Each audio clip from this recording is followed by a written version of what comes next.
সম্পর্ক আমাদের জীবনে একটা মূল্যবান বস্তু।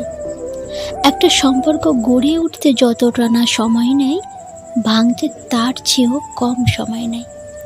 একটা জিনিস খুবই অদ্ভুত, যে মানুষটাকে না দেখে একটা দিনও কাটে না, যার সাথে কথা না বললে মনে হয় সময় থেমে গেছে, যাকে ছাড়া একটা মুহূর্ত থাকা যায় না, যার হাসি মুখ না দেখলে মনটা ছটফট করতে থাকে, সেই মানুষটা ছেড়ে চলে যাওয়ার সময় দুবারও ভাবে না যে আমাকে এত ভালোবাসে তাকে ঠকাতে।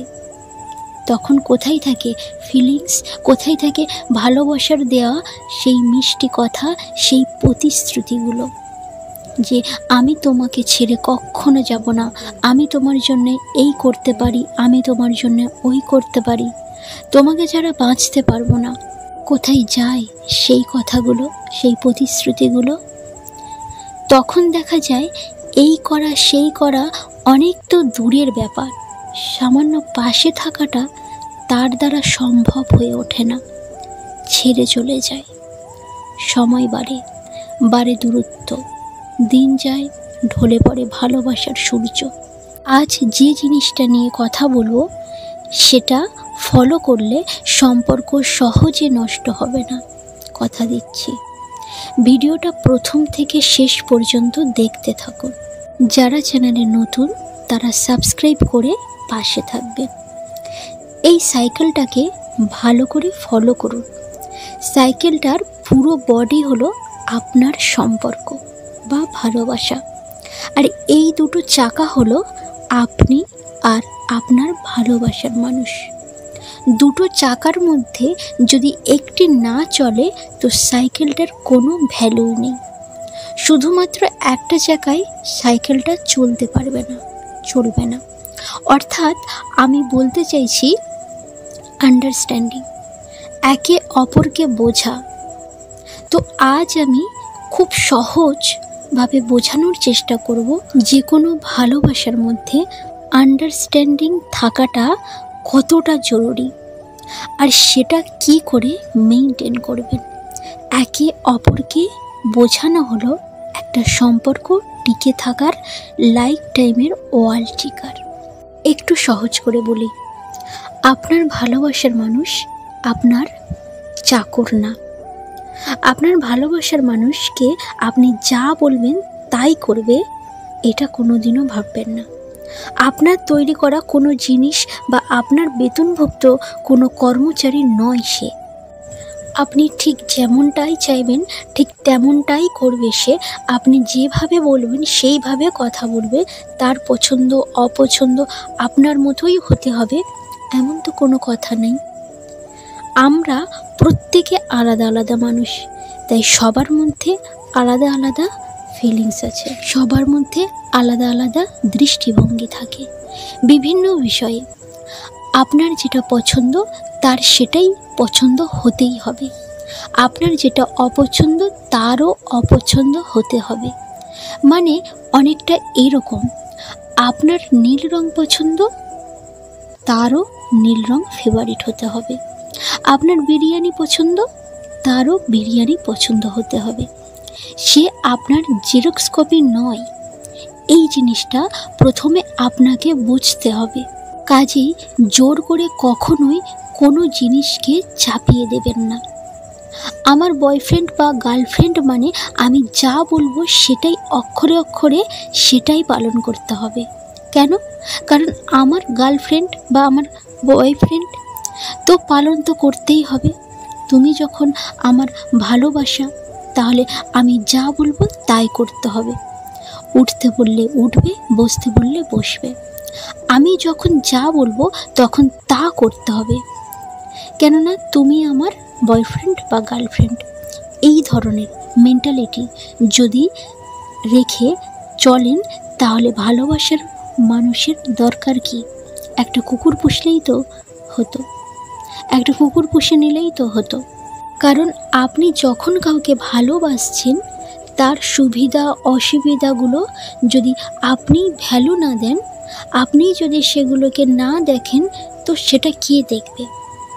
একটা জিনিস মনে রাখবেন, এতগুলো ছেলে থাকতে সে কিন্তু আপনাকে মন দিয়েছে, আপনাকে ভালোবেসেছে, বা এতগুলো মেয়ে থাকতে সে আপনাকে মন দিয়েছে, আপনাকে ভালোবেসেছে।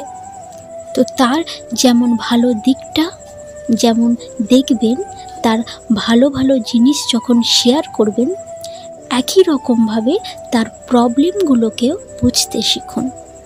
This is call understand.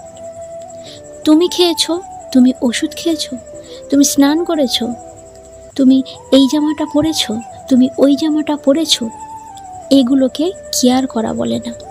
এগুলো জাস্ট বস্তা পচা সো কল্ড ভালোবাসার সস্তা ডায়লগ ছাড়া আর কিছুই নয়।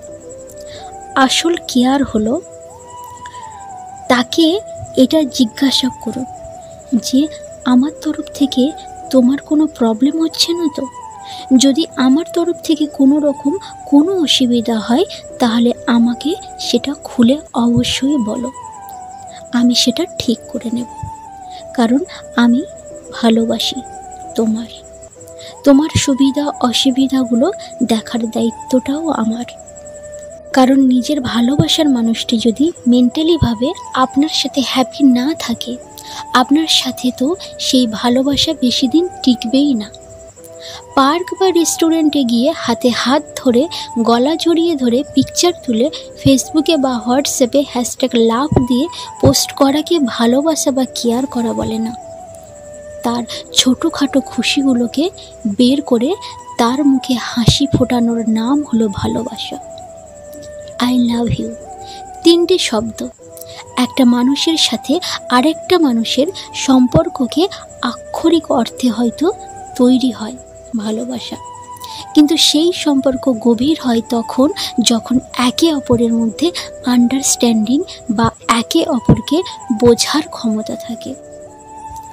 আজ আমার পার্টনার আমাকে ফোন করতে পারেনি কোনো একটা কারণে, সেই জন্যে আমি কি করব? 2টো জিনিস করতে পারি আমি। এক, আমি তাকে মেসেজে উল্টোপাল্টা লিখে দিলাম, আর সে যখন আমার ফোন করলো তাকে চিৎকার করে এটা বললাম, সারা দিন কেন ফোন করোনি? সারা দিন কোনো ফোন নেই, আর সবেমাত্র আমার কথা মনে পড়লো। কি কাজ করছিলে?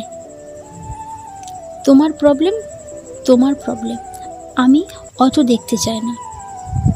আর দ্বিতীয়ত এটা করার ছিল, সে যখন আপনাকে ফোন করবে আমি তখন ভালো মতো জিজ্ঞাসা করতে পারি ফোন না করার কারণ কি। এরকম বলা উচিত যে আজ সারাদিন তুমি ফোন করলে না, কোনো কাজে ব্যস্ত ছিলে কি হয়েছে? তারপর সে ফোন না করার কারণটা আপনাকে জানার পর আমার তাকে এটা বলা উচিত, ঠিক আছে কোনো ব্যাপার না, একদিন ফোন করতে পারোনি তো কি হয়েছে, নো প্রবলেম। কিন্তু দুর্ভাগ্যবশত আপনি কি করেন, প্রথম লাইনগুলো বেশিরভাগ সম্পর্কে ইউজ করতে থাকে। একদিন তার রেজাল্ট এরকম করতে করতে ভালোবাসার মানুষটি একটু একটু করে অটোমেটিক্যালি দূরে চলে যায়। আমি জাস্ট একটা এক্সাম্পল দিলাম। এরকম অনেক কিছু থাকে সম্পর্ক ভেঙে যাওয়ার কারণ। এই জিনিসগুলো কি বোঝা যায় না? কিন্তু এই সব জিনিসগুলোকে আমরা বুঝতেই চাই না, কারণ কিছু মানুষের মধ্যে আমার প্রবলেমটাই প্রবলেম, ওর প্রবলেমটা আমার নয়। এই মেন্টালিটি মানুষটাকে আপনি যেমন নিজের মনে করেন, মানুষটাকে যখন ভালোবেসেছেন, মানুষটার শরীর থেকে মন পর্যন্ত সব কিছুই যখন আপনি নিজের মনে করেন, তখন তার সমস্যা প্রবলেমগুলোকে কেন নিজের বলে মনে করতে পারেন না? কেন নিজের বলে মনে করবেন না? কেন দুজনের মধ্যে আন্ডারস্ট্যান্ডিং থাকবে না? কেন একে অপরের প্রবলেমগুলোকে নিজের বলে মনে করবেন না? কেন সেখানে আন্ডারস্ট্যান্ডিং থাকবে না? যদি দুজনের মধ্যে সামান্য আন্ডারস্ট্যান্ডিংটুকু না থাকে, তাহলে সম্পর্কটাকে দীর্ঘায়ু কিভাবে করবেন? কিভাবে আপনি লাইফ টাইম সম্পর্কটাকে এগিয়ে নিয়ে যাবেন? এবারে অনেকে বলবে, আমি একাই কেন সব কিছু বুঝবো? তারও তো বুঝতে হবে। কেউ কারোর জন্য পারফেক্ট হয় না সব দিক থেকে। আপনি আপনার দিক থেকে ঠিক থাকুন, তার প্রবলেমগুলোকে আপনি বুঝুন। সে 1 দিন 2 দিন 3 দিন 4 দিনের দিন ঠিক বুঝবে, কারণ আপনি আপনার ভালোবাসার মানুষের উপর আন্ডারস্ট্যান্ডিং, কেয়ারিং এইসব করছেন। সেই মানুষটা বদলাতে বাধ্য। এবার এখান থেকে এটি বলে রাখি একটা কথা, যদি এরকম দীর্ঘদিন ধরে চলতে থাকে যে আপনি একতরফাভাবে আন্ডারস্ট্যান্ডিং দেখিয়ে যাচ্ছেন আর আপনার সামনের মানুষটার কোনো হেল দোল নেই, তাহলে আমি বলবো সেই রিলেশনে থাকার থেকে না থাকাই বেটার। তার জন্যেই করুন যে আপনাকে মন থেকে ভালোবাসে।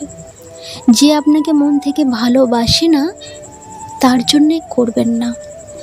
তার জন্যে হাজার কিছু করলেও সে আপনার দিকে ফিরেও তাকাবে না। তাই যে আপনাকে ভালোবাসে, যে আপনাকে মন থেকে ভালোবাসে তার জন্যে করুন। যে ভালোবাসে না তার থেকে দূরে সরে যান, আপনারই মঙ্গল হবে। ভিডিও ভালো লাগলে অবশ্যই লাইক করবেন আর অবশ্যই বন্ধুদেরকে শেয়ার করুন। তারাও সমস্যার মধ্যে থাকলে এই সমস্যা থেকে বেরিয়ে আসতে পারবে। এখনও পর্যন্ত যদি চ্যানেল সাবস্ক্রাইব না করে থাকেন, প্লিজ চ্যানেলটিকে সাবস্ক্রাইব করে দিন। ভালো থাকবেন, সুস্থ থাকবেন। অনেক অনেক ধন্যবাদ।